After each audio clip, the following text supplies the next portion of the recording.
முயற்சி மூலமா வெற்றி அடையக்கூடிய ஒரு காலகட்டமா இந்த குரு பயிற்சி காலகட்டம் ரிஷபராசி அன்பர்களுக்கு அமைஞ்சிருக்கு. நிறைய மாணவர்கள் ரிஷபராசி மாணவர்கள் நீட் எக்ஸாம் கிளியர் பண்றதுக்கான வாய்ப்புகளும் ரொம்ப அதிகமா இருக்கு. இவங்கள மாதிரி ஒரு காதலை பண்ணவே முடியாதுங்க. அந்த அளவுக்கு ஒரு காதல்ல ஒரு சின்ன சின்ன விஷயங்களையுமே ரசிச்சு பண்ணக்கூடிய முழுமையான அர்ப்பணிப்போட எல்லாத்தையும் பண்ணக்கூடியவங்க ரிஷபராசி அன்பர்கள். ஷேர் மார்க்கெட், ஸ்பெகுலேஷன், ஸ்டாக்ஸ் பக்கத்துல நீங்க தயவு செஞ்சு போக வேண்டாம். ஆச்சி மசாலா எந்த சமையலும் ருசி தேடும் ரகசியம் 20 ரூபாய். அயன் சத்து தலைமுடி உதிர்தலை தடுக்கும் மிதமான சூடு பாலில் கலந்து பருகலாம். லயன் டேட் சிரப் தினமும் 2 ஸ்பூன். ஐபிசி தமிழ் நேயர்களுக்கு உங்கள் ஜோதிடர் முத்துக்குமாரியின் அன்பு வணக்கங்கள். குரு பயிற்சி 2026ங்க. குரு பயிற்சி வந்தாச்சு. உச்ச குரு ஆக போறாரு இல்லையா? 12 வருடத்துக்கு ஒரு முறை நடக்கக்கூடிய ஒரு அற்புதமான நிகழ்வு இது. ஸோ குரு உச்சமானாலே சந்தோஷம் தானே. ஒரு நல்லவர் ஸ்ட்ராங் ஆகுறாரு அப்படின்னா 12 ராசிக்கும் ஏதோ ஒரு விதத்தில் நன்மை மட்டும்தான் அவர் செய்ய போறாரு. என்னென்ன ராசிகளுக்கு என்னென்ன நன்மையெல்லாம் கிடைக்க போகுது, எது இதில் கவனமாக இருக்கணும், எந்த கோயிலுக்கு போயிட்டு வந்தால் இந்த குரு பயிற்சியை இன்னும் நீங்கள் சிறப்பாக ஏற்படுத்திக்கலாம், சில வாழ்வியல் பரிகாரங்கள், இதோட இந்த வீடியோவை நான் 12 ராசிக்கும் விளக்கமாக குரு பயிற்சி பலன்கள் நான் கொடுக்க போகிறேன். ரிஷப ராசி அன்பர்களுக்கு இந்த குரு பயிற்சி எப்படி இருக்குது? ரிஷபத்துக்கு குரு ரொம்ப நல்லவர் இல்லையே, 8ஆம் அதிபதி. குரு பயிற்சிக்கு பின்னாடி எங்களுக்கு என்னென்ன பலன்களை கொடுக்க இருக்கிறாரு? ஆமாங்க, ரிஷபத்துக்கு குரு 3ஆம் இடத்துல உச்சமாகிறாரு. என்னதான் இருந்தாலும் 3 அப்படிங்கிறது முயற்சி ஸ்தானம் இல்லையா? அப்போ முயற்சி மூலமாக வெற்றி அடையக்கூடிய ஒரு காலகட்டமாக இந்த குரு பயிற்சி காலகட்டம் ரிஷபராசி அன்பர்களுக்கு அமைஞ்சிருக்கு. தம்பி தங்கச்சின்னு கூப்பிட்டு பழகிறவங்க கிட்ட மட்டும் கொஞ்சம் கவனமாக இருந்துக்கோங்க. இதை தான் நம்ம ஆரம்பத்துலேருந்து எல்லா வீடியோஸ்லேயும் பேசிட்டு வரோம். ஏன்னா 3ஆம் இடம் அப்படிங்கிறது இளைய சகோதரர்களை குறிக்கும். அவங்க மூலியமாக ஏதாவது பிரச்சனைகள், மன அழுத்தங்கள்லாம் வர்றதுக்கு வாய்ப்பு இருக்கிறதுனால அதில் மட்டும் கொஞ்சம் கவனமாக இருந்துக்கிறது நல்லது. தொலைதூர பிரயாணங்கள் மூலியமாக ஒரு நல்ல லாபம் அப்படிங்கிறதெல்லாம் ரிஷபராசி அன்பர்களுக்கு இந்த குரு பயிற்சிக்கு பின்னாடி காத்துட்ருக்கு. குரு பயிற்சி காலகட்டத்தில் படிக்கக்கூடிய மாணவர்கள் ரிஷபராசி அன்பர்கள் எப்படி படிப்பாங்க, எஜுகேஷன் எப்படி இருக்கும், காம்படிட்டிவ் எக்ஸாம்ஸ்லாம் எழுதிட்டு இருக்கிறாங்க அப்படின்னா வின்னிங் ரேட்ஸ் எல்லாம் எப்படி இருக்கும்னு நீங்கள் கேட்டிங்கன்னா கண்டிப்பாக ஒரு நல்ல சக்ஸஸ் ரேட் இருக்கிறதுக்கு வாய்ப்பு இருக்குது. ஏன்னா நான் ஆல்ரெடி சொன்ன மாதிரி எஃபர்ட்ஸ் அப்படிங்கிறது தானே ஒரு ஸ்டடிக்கு ரொம்ப முக்கியம். எழுந்து படிக்கணும், ஒரு டிசிப்ளினாக ஒரு டைம் டேபிளை மெயின்டைன் பண்ணணும், எக்ஸாம் ஹாலுக்கு கரெக்ட் டைமுக்கு போகணும், ப்ரெசன்ஸ் ஆஃப் மைண்டு நல்லா இருக்கணும். இந்த 4 விஷயத்தையும் ஒரே இடத்துல இணைக்குது அந்த குரு 3ஆம் இடத்துல இருக்கக்கூடிய உச்ச குரு. ஸோ அதனால் கண்டிப்பாக நல்ல முயற்சி மூலமாக நல்ல யோகம் அப்படிங்கிறது நிரம்ப இருக்குது. படிக்கக்கூடிய மாணவர்களுடைய படிப்பு மேம்படும். கொஞ்சம் டிஸ்ட்ராக்ஷன்ஸ், டீனேஜில் இருக்கிற பிள்ளைங்களை மட்டும் கவனமாக பார்த்துக்கணும். என்னதான் இருந்தாலும் அஷ்டமாதிபதி 3ஆம் இடத்துல உச்சமாகிற காரணத்தினால தேவையில்லாத நட்புகளால் சின்ன சின்ன பிரச்சனைகள் வந்து போகும். ஆனாலும் அந்த நட்புகள் வந்து படிப்பை பெருசாக பாதிக்கிறதுக்கு வாய்ப்பு இல்லைங்க. ஆனாலும் கவனச்சிதறல்கள் வரும், அதில் கொஞ்சம் கவனமாக இருந்துக்கணும். காம்படிட்டிவ் எக்ஸாம்ஸ் எழுதிட்டு இருக்கக்கூடிய ரிஷபராசி அன்பர்களுக்கு எப்படி இருக்க போகுது? கண்டிப்பாக டிஎன்பிஎஸ்சி, யூபிஎஸ்சி இந்த மாதிரியான எக்ஸாம்ஸ் எழுதுறீங்கன்னா அதில் சக்ஸஸ் ரேட் நல்லா இருக்கிறதுக்கு வாய்ப்பு இருக்குது. நிறைய மாணவர்கள் ரிஷபராசி மாணவர்கள் நீட் எக்ஸாம் கிளியர் பண்ணுறதுக்கான வாய்ப்புகளும் ரொம்ப அதிகமாக இருக்குது. செவ்வாய் அப்படிங்கிறது மருத்துவ கிரகம். குரு 3ஆம் இடத்துல வேற வலுவாக இருக்கிறாரு. குருவுடைய வலுவுமே மருத்துவத்துறைக்கு ரொம்ப முக்கியங்க. 3ஆம் இடத்துல வலுவாக இருக்கக்கூடிய குரு கண்டிப்பாக மருத்துவத்துறையில் உங்களை சாதிக்க வைப்பார். நீட்டில் ஏதாவது பிஜி எக்ஸாம்ஸ் எழுதிட்டு இருக்கிறீங்கனாலும் அது சக்ஸஸ் ஆகிறதுக்கான வாய்ப்பு ரொம்ப அதிகமாக இருக்குது. காதல், திருமணம்லாம் எங்களுக்கு எப்படி இருக்கும்? காதல் கசக்குதையாங்கிற மாதிரி ஒரு ரிலேஷன்ஷிப்பில் எப்போவுமே ரிஷபராசிக்காரங்க தான் கிவ்வராக இருந்துகிட்டே இருப்பாங்க. இவங்கள மாதிரி ஒரு காதலை பண்ணவே முடியாதுங்க. அந்த அளவுக்கு ஒரு காதலில் ஒரு சின்ன சின்ன விஷயங்களையுமே ரசித்து பண்ணக்கூடிய முழுமையான அர்ப்பணிப்போட எல்லாத்தையும் பண்ணக்கூடியவங்க ரிஷபராசி அன்பர்கள். ஸோ அப்பேற்பட்ட ரிஷபராசி அன்பர்களுக்கு பார்ட்னருங்கிறவங்க கரெக்டாக செட் ஆகணும் இல்லையா? காதலில் சின்ன சின்ன பிரச்சனைகள், சுணக்கங்கள் வரும். 3ஆம் நபர் தலையிட தயவு செஞ்சு வச்சுக்காதீங்க. ஒரு ஃப்ரெண்ட்ஸ் வந்து அட்வைஸ் பண்ணுறாங்க, இல்லை ஆஃபீஸில் கூட வேலை செய்கிறவங்க கிட்ட வீட்டில் நடக்கிற பிரச்சனை அல்லது உங்களுடைய பார்ட்னர்கிட்ட நடக்கக்கூடிய பிரச்சனைகளை பற்றி நீங்கள் டிஸ்கஸ் பண்ணுறீங்க, அவங்க ஒரு ஒப்பீனியன் கொடுக்கறது, அதை போய் நீங்கள் இம்ப்ளிமெண்ட் பண்ணுறது, அல்லது யூடியூப்பில் கண்ட வீடியோஸை பார்த்துட்டு ஒவ்வொருத்தருக்கும் ஒவ்வொரு டேர்மை நீங்களே ஃபிக்ஸ் பண்ணிவிட்டு இவங்க இப்படி தான் நார்சிஸ்ட் அது இதுன்னு அப்யூஸ் அது இதுன்னு நீங்களே டாக்ஸிக் ரிலேஷன்ஷிப்பாக அதை மாற்றி பிரியக்கூடிய ஒரு வாய்ப்புகளையும் இந்த குரு கொடுப்பாரு. அதெல்லாம் அப்படி லேபிள் பண்ணாதீங்க. கொஞ்சம் கேஷுவலாக ரிலேஷன்ஷிப்பை எடுத்துகிட்டு போங்க, ப்ரைவேட்டாக வச்சுக்கோங்க. வைக்கும் பட்சத்தில் ரிலேஷன்ஷிப்பில் பெரிய பிரச்சனைகள் வராதுங்க. திருமண வாழ்க்கை எப்படி இருக்கும்? குடும்ப உறவுகள்லாம் எப்படி இருக்கும்? மேம்படுமா?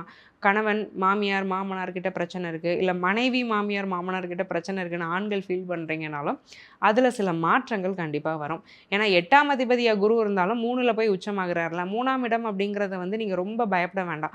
ரிஷபத்துக்கு அது நெகட்டிவ் அப்படி தான்னாலுமே கொஞ்சம் பிரச்சனைகளை மட்டுப்படுத்தும். அவங்க இன்டர்ஃபியர் ஆகக்கூடிய விஷயங்கள்லாம் கொஞ்சம் தள்ளி நிற்பாங்க. இவ்வளோ நாள் அவங்களுடைய தலையீடுனால தான் நிறைய பிரச்சனை வந்துட்டு இருந்ததுன்னா இன்லாஸ் மூலியமாக வந்த பிரச்சனைகள்லாம் ரிஷபத்துக்கு கொஞ்சம் கொஞ்சமாக மறைய ஆரம்பிக்கும். கணவன் மனைவி ஒற்றுமைங்கிறது மேலோங்கும். பெரிய பிரச்சனைலாம் இல்லை. ரிலேஷன்ஷிப் ப்ராப்ளம் அது வேற, மேரேஜ் லைஃபுங்கிறது வேற. ரிலேஷன்ஷிப் 5, மேரேஜுங்கிறது 7. ஸோ அதனால் இதுக்கும் அதுக்கும் சம்மந்தம் இல்லை, கவலைப்பட வேண்டாம். 3ல் இருக்கக்கூடிய குரு 7ஆம் இடத்தை பார்க்கறதுனால திருமண உறவுகள் இனிக்கும். திருமணம் நடக்குமா? அலையன்ஸ் பார்த்துட்டு இருக்கோம், பொண்ணு கிடைக்குமா, மாப்பிள்ளை கிடைக்குமானா கண்டிப்பாக கிடைக்கும். நம்ம அதை தானே வியாழ நோக்கம்னு சொல்லிட்டு இருக்கோம். நிறைய பேருக்கு ஒரு மிஸ்கான்செப்ஷன் என்னன்னா, வியாழ நோக்கம் வந்தால் மட்டும்தான் திருமணம் நடக்கும். வியாழ நோக்கம் வரலையே மேம், அப்போ இப்போ எப்படி கல்யாணம் பண்ணுறதுலாம் கேட்பாங்க. எல்லாருக்கும் வியாழ நோக்கம் வருங்க. ஒரு குரு பயிற்சியாகி 7ஆம் இடத்தையோ 9ஆம் இடத்தையோ 5ஆம் இடத்தையோ பார்த்தாலே அதை வியாழ நோக்கம்னு தான் சொல்லுவோம். இது பெருவாரியான ராசிகளுக்கு கிடைக்கும். இப்போ ரிஷபத்தில் 6லேருந்து 60 வரைக்கும் எல்லாரும் இருப்பீங்க. ஸோ இப்போ 6 வயசு பையனுக்கு வியாழ நோக்கம் வந்துருச்சுன்னு நம்ம கல்யாணம் பண்ண முடியாது இல்லையா? அதே மாதிரி தான் 30 வயசில் ஒரு ஆண் இருக்கிறாருன்னா வியாழ நோக்கம் வரலைனாலும் கல்யாணம் பண்ணலாம். வியாழ நோக்கங்கிறது ஒரு பெரிய கான்செப்ட்லாம் கிடையாது. திருமணத்துக்கு அது மட்டும்தான் முக்கியம்லாம் எந்த அர்த்தமும் கிடையாது. ஆனாலும் 7ஆம் இடம் வலுவாக தான் இருக்குது. திருமணம் நிச்சயமாக நடக்கும். நல்ல பொண்ணு மாப்பிள்ளலாம் அமையக்கூடிய ஒரு யோகம் ரிஷபராசி அன்பர்களுக்கு கண்டிப்பாக இருக்குது. குழந்தை பிராப்தம் எப்படி இருக்குது? குழந்தை பிறக்குமா? பாக்கியஸ்தானம் வளர்க்குது இல்லையா? தந்தையாகிறது பாக்கியம், தாயாகிறது பாக்கியம். வாழ்க்கையை அடுத்த கட்டத்துக்கு எடுத்துகிட்டு போகிறதே குழந்தை தானே. வாழ்க்கைக்கு அர்த்தத்தை கொடுக்குறதே குழந்தை தான். அதை பார்க்கும்போது தானே நம்மளுடைய பொறுப்புகள்லாம் நமக்கு தெரியும். நம்ம ஜாடையில் ஒரு அழகாக குட்டியாக ஒரு குழந்தை விளையாடும் போது அதை பார்க்கும்போது எவ்வளோ ஒரு பெருமை இருக்கும் ஒரு அப்பாவுக்கும் அம்மாவுக்கும். அந்த ஒரு பிராப்தத்தை இந்த குரு பயிற்சி கண்டிப்பாக கொடுக்க போகுதுங்க.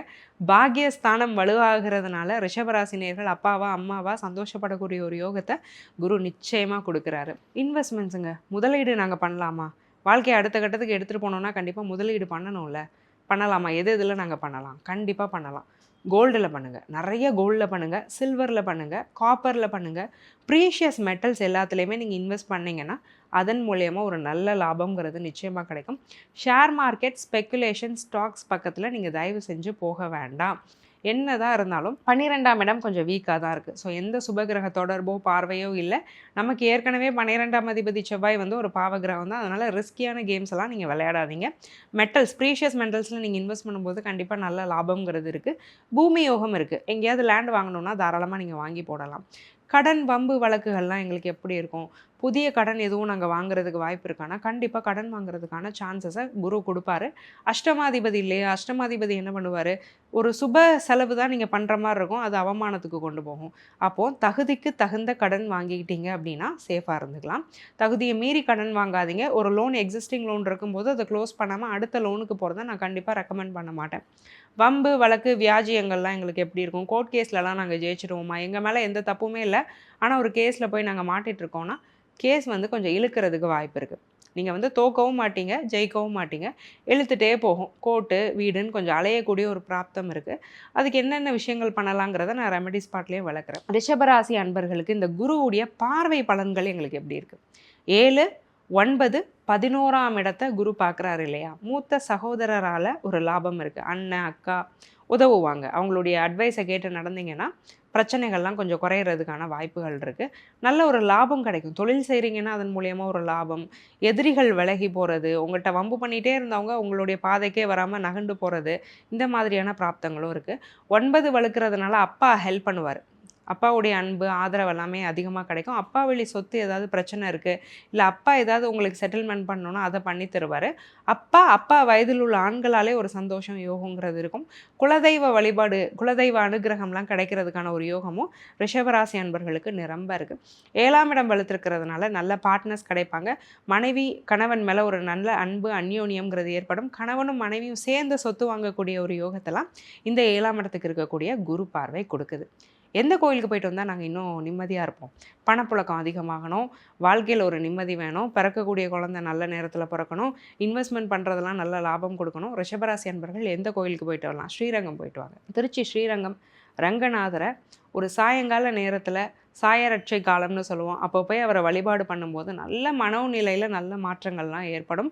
பணப்புழக்கம் அதிகமாகும். என்ன மாதிரியான வாழ்வியல் பரிகாரங்களை நாங்கள் பண்ணும்போது இந்த குரு பயிற்சியிலேருந்து எங்களை இன்னும் காப்பாற்றிக்கலாம்? மஞ்சள் நிறத்தை அறவே தொற்றாதீங்க. ஏன்னா மஞ்சள் குருவுடைய நிறம். குரு நல்லவர் இல்லை, உச்சமானாலும் அவர் நல்லவர் இல்லை. மஞ்சள் நிறத்தில் அதிகமாக ட்ரெஸ் போடுறது, மஞ்சள் கலரில் ஏதாவது ஒரு பொருட்களை கையிலே வச்சுட்டு இருக்கிறதெல்லாம் நீங்கள் கண்டிப்பாக தவிர்த்துக்கணுங்க. நாய்களுக்கு வந்து அதிகமாக சாப்பாடு கொடுங்க. தெரு நாய்களுக்கு அதிகமாக ஃபீட் பண்ணுறது, தெரு நாய்களை வந்து பராமரிக்கிறது, இந்த மாதிரியான விஷயங்கள்லாம் நீங்கள் பண்ணும்போது நல்ல மாற்றங்கள் ஏற்படும். ஆல் தி வெரி பெஸ்ட் ரிஷபம். ஆச்சி மசாலா, எந்த சமையலும் ருசி தேடும் ரகசியம் 20 ரூபாய். அயன் சத்து, தலைமுடி உதிர்தலை தடுக்கும். மிதமான சூடு பாலில் கலந்து பருகலாம். லயன் டேட் சிரப், தினமும் 2 ஸ்பூன்.